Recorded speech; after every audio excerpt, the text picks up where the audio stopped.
talk with us here at Northwest Missouri State, and certainly with our colleagues from North Central Missouri College. I give you certainly credit. Thank you very much. I want to acknowledge a sobering fact that is really what this is all about. And one of the reasons why I know your president has taken this leadership role that is obvious about getting to the bottom of this problem. In the United States of America, it is more likely that you will be a victim of sexual assault if you go to college than if you don't. But let's just assume, for purpose of this conversation, that one of you is going to go to a party with someone you know on campus next weekend, and you're going to, either somebody's going to put something in your drink, or you're going to drink too much, and you're going to have a very fuzzy memory, but you're going to wake up somewhere that you don't recognize, and you're going to realize that something horrendous has happened to you, that you have been sexually assaulted.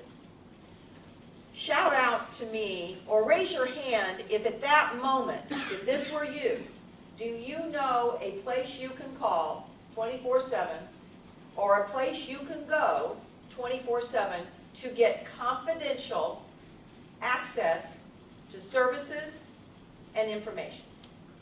Raise your hand if you know of a place where you can do that. Raise them high so I can see them.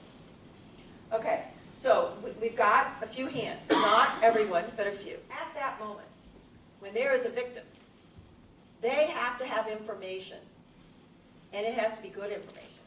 And it has to be information that explains to them the difference between Title IX and the criminal justice system. Now, how many of the students in the room, raise your hand if you feel like you understand the difference between a Title IX adjudication and a criminal prosecution? Okay, I've got 1, 2. Okay, so let's start there. These are two widely different things. One is about adjudicating on a standard of preponderance of the evidence whether or not someone has had some action taken against them that violates student conduct in a way that Title IX must kick in and take action. And part of it is that a young person who wakes up in this situation, or who realizes that they've gotten themselves in a situation that maybe didn't show the best judgment, that somehow they're to blame, and therefore they're going to get blamed, and therefore it's just easier to take the Title IX route. You know, it's like an off-ramp.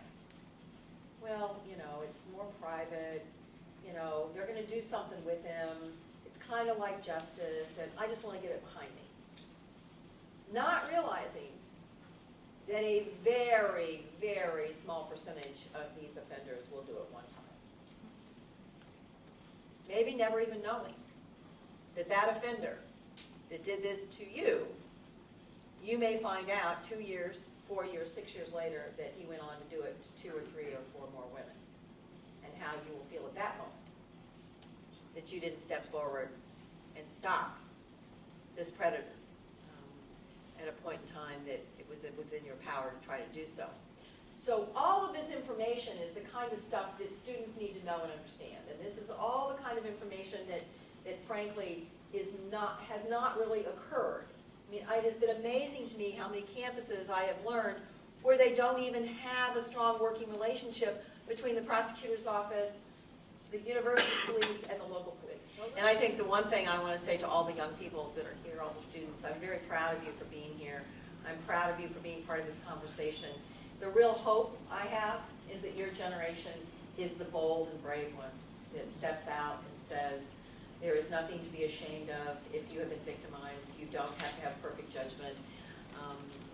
I know, going back to my years on campus, this is a problem that has been pervasive and hard for many, many years. And I just know that the young women and young men of today, I think, have more courage maybe than previous generations of saying, okay, enough's enough. And I will just tell you, if you haven't gone online and read about the young woman at Columbia University who not only has she come forward about her complaint with the way her Title IX case was handled, she's an art student, and so she has made her performance art thesis for her graduation, carrying her dorm mattress with her everywhere she goes on campus. so that everywhere she goes, she is recognized as the woman who is standing up and trying to make things better. Now, I'm sure that the administration at Columbia would like to kill her because she has brought such attention. And I'm not sure the details there and what they have done or haven't done, but I know it takes a lot of courage to single yourself out everywhere you go as, hey, I'm the one who had a sexual assault happen and I'm the one advocating for change. So all you young people out there, be brave and be bold, and let's see if we can't get this turned around for your children. Thank you all very much for being here. I spent a number of years in the courtroom prosecuting these cases. And when I hear people say, well, you can't prosecute a consent case, I know better. I did it 30 years ago.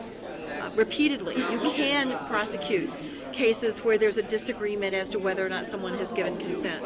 I don't want these administrators and these officials sitting around figuring out how to fill out reports.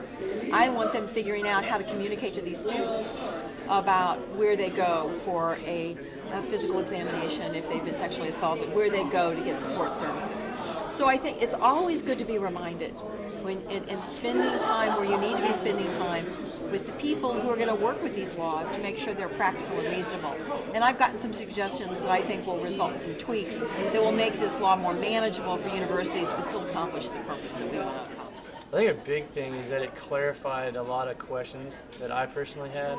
I'm from Iowa, so I have a lot of understanding about consent in Iowa and everything, and I wasn't really up to date on Title IX procedures. And just listening to the administration from Northwest and Senator McCaskill really kind of cleared up a lot of questions that I did have about the mechanisms and the policy that they used. We're honored to have the senator here and visit Northwest Missouri State University. Certainly an important topic, one that's very important for all of us, not just administration, but we're talking about students, faculty and staff, prospective parents, alumni, the nation at large.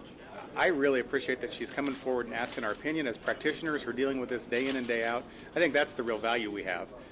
What she said today doesn't surprise me. I think she's right on target. I think she is trying to make campuses safer, make students accountable for their behavior, and really to make a general improvement. So I think really there's nothing new that she said, but I really appreciate her coming and talking to students, talking to staff, faculty, and our community members that I think is really the benefit we have. I think peer messages come a lot stronger sometimes than it does from administration or public safety or campus security. So I really hope that really comes into mind for her when she's thinking about more of the specificity of the policies for each university. It's like kind of creating more student involvement. I think it's always good to hear from students, faculty, and staff and help refine the activities that we're putting together. Honestly, we've been informed along the way of what to do, how to do it, and so on from students, from faculty and staff. So it's an ever-changing field. We know that we've done so much here at Northwest Missouri State over the last decade, over the last 5 years, the last 2 years, the last 2 months. But we also know there's more work to do. But we also took a step to say you need to go through the training to even register for classes. So taking that step, we felt like, number one, what's our main goal with that? And the main goal is to get the information out there and elevate the conversation.